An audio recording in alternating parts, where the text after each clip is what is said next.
त्यांचे सहकारी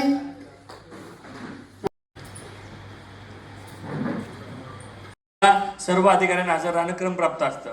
त्यामुळे मागील काळात जे काही गोष्टी झाल्या, आपण विधानसभेची निवडणूक आपण पराभूत झालो, आपली सत्ता गेली, त्यानंतर एक मरगळ पूर्ण राज्यामधल्या आपल्या संघटनेमधल्या किंवा महाविकास आघाडीचे पक्ष आहेत, उद्धव बाळासाहेबांचा ठाकरेंचा पक्ष आहे किंवा काँग्रेस आहे, या सगळ्यामध्ये येणं स्वाभाविक आहे.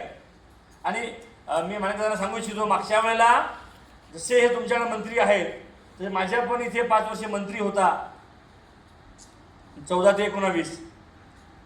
तर मंत्र्याला पाडणं फार सोपं असतं, कारण मी पाडले मंत्र्याला. मी 1700ने 2600ने हरलो होतो 14ला मोदीच्या लाटेमध्ये. पण 19ला त्याच मंत्र्याला, पालकमंत्री होता माझा पण तो 5 वर्ष माझ्या जिल्ह्याचा, विष्णू सावरा आदिवासी विकास मंत्री होता, त्याला 22,000ने पाडलं होतं मी 19ला. त्यामुळे मंत्र्याला पाडणं सोपं असतं, कारण त्यांनी काय नाही काम केलं किंवा तो काय करत नाही हेच लोकांना सांगायचं. आपलं काही काम करायचं नाही. आपण सत्तेमध्ये आहोत का आता? आपण आमदार नाही, आमदार तो आहे, तुम्ही आमदार नाही. त्यामुळे तो काय करत नाही हे सांगायचं आहे आपल्याला 5 वर्ष. आणि तो जिथं जात नाही अडीअडचणीत सुखादुखात लोकांच्या, तिथं आपण जाऊन उभं राहायचं आपल्याला. तो अरे पाहिजे, तो निवडून दिलाय तो तिकडं आणि हा जो पडलाय तो इकडं, याची जाण पब्लिक ठेवत असते.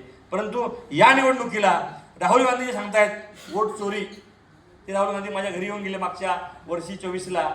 तर त्याच राहुल गांधींनी जो काही मुद्दा मांडलाय पूर्ण देशामध्ये वोट चोरीचा, त्या वोट चोरीमुळं, मशीनच्या घोटाळ्यामुळे लोकांनी मतदान केलंय आपल्याला, पण मशीननी पाडलंय आपल्याला, माणसांनी नाही पाडलं.